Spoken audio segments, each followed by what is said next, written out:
Primer cuts and deboning of up carcass mga idol. Gamit natin yung regular knife, orange handle. So, game. Uy, para sa mga baguhan, kasi marami nagtatanong kung ano daw ba yung mas maganda, yung flexible or itong regular knife mga idol. Actually, parehas naman siya maganda mga idol. Tulad nga nasabi ko sa inyo, na-post ko na naman kung ano yung pagkakaiba nila. Tingnan nyo na lang kung saan kayo mas magiging komportable. Parehas yung matalas mga idol. Basta Jigensen talaga. Ang gagandahan dito mga idol, hindi madulas yung handle, toe joint. Kagandahan dito, hindi madulas yung handle, pero yung talas niya, mga idol, parehas lang. Ito lang talaga, hindi bumabalik ko pag sa buto. Pwede nyo ganyan rin, no? Ha? Dito tayo sa shoulder. 1, 2, 3, 4 sa ibabaw ng hip, ribs. Hindi siya bumabalik ko, dire-diretso lang ihiwa nyo. Pero kasi pag flexible kasi mga idol, babalik ko at babalik ko yun. Yung iba dito, nilalagyan dito ng ano eh, butas. Tsaka sila gumaganyan na.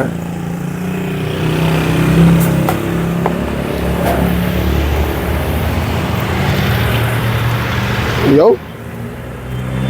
Iniiwasan nila, sabi ko kung sino magdidibon, iniiwasan nila itong malaking buto. Bakit nyo iniiwasan to? Nahihirapan kayo?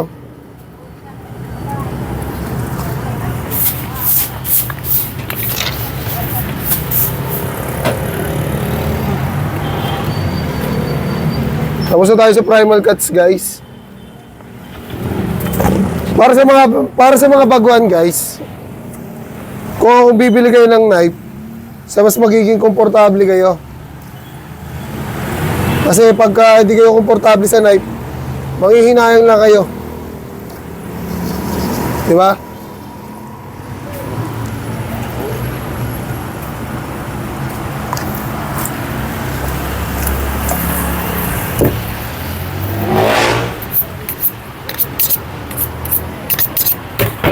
Palagi nyo tatandaan yung paghawak ng knife, power grip lang.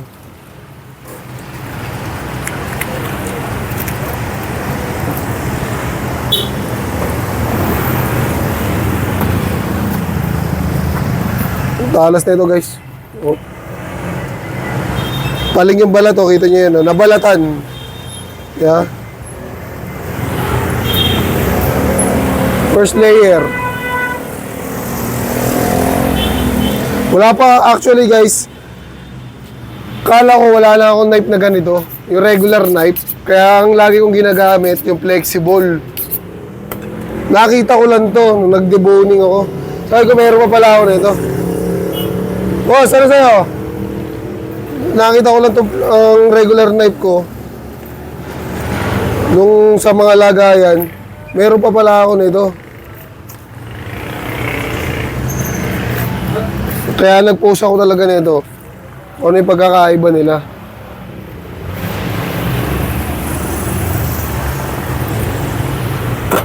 Tapos na tayo sa ham leg deboning mga idol. Para sa mga bago, mamaya sabihin ko sa inyo pagtapos ko ng video anong mas magandang bilhin. Para sa akin ha, para sa akin. Kung ipapagamit natin sa mga baguhan.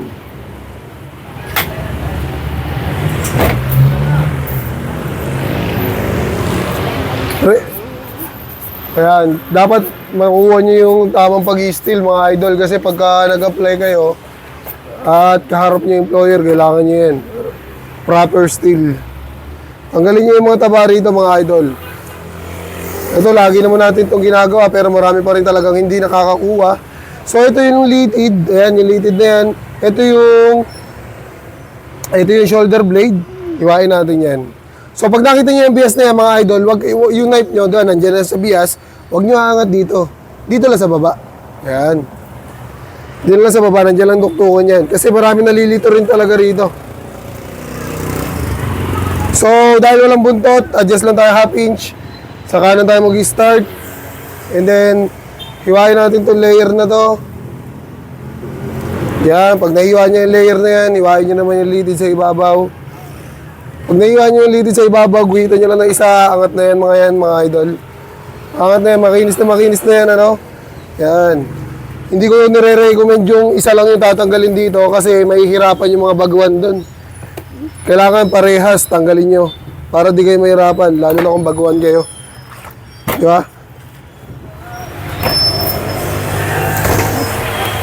Yan. Siyempre, pag mga baguhan, mga idol, talagang maghahanap ng komportabling gamit yan. Siyempre, alam ka naman sayangin natin yung pera ng mga baguhan. Nagsisimula pa na sila, disappointed na agad. Tapos, pag nangatak nyo yan, tanggalin nyo yung litid na to. Para mas mabilis nyo matanggal yung shoulder blade. Ganun lang ka-basic ang pagtatanggal ng shoulder blade. So, dito naman sa Patapron, mga idol, tatanggalin nyo to. Itong yan, tuktukan na yan. Hiwain nyo yung balat. Hindi yun naman masisira yung karne nyo rito. So, ito yung layer, yung puti na yan, hiwain nyo lang yan. Pag nakita nyo yung BS na yan, makinis na, pwedeng paangat, pwedeng pababa. Yung pababa naman gawin natin. Ikot nyo lang para maging pababa, mga idol. Kasi yung pag nakita nyo yan, sundan nyo lang yung buto, dikit nyo lang yung knife nyo, tip lang yung gamit, talagang hiwa na agad yan. No? Tip lang yung gamit, okay? So, ganun din dito, guys. May buto yan dito, kaya iwas nyo. Okay? Ganyan lang. Tapos, tanggalin nyo yung laman sa ilalim. Diretso nyo na sa sigo. Talaga naman napakatalim ng gamit natin dito, mga idol.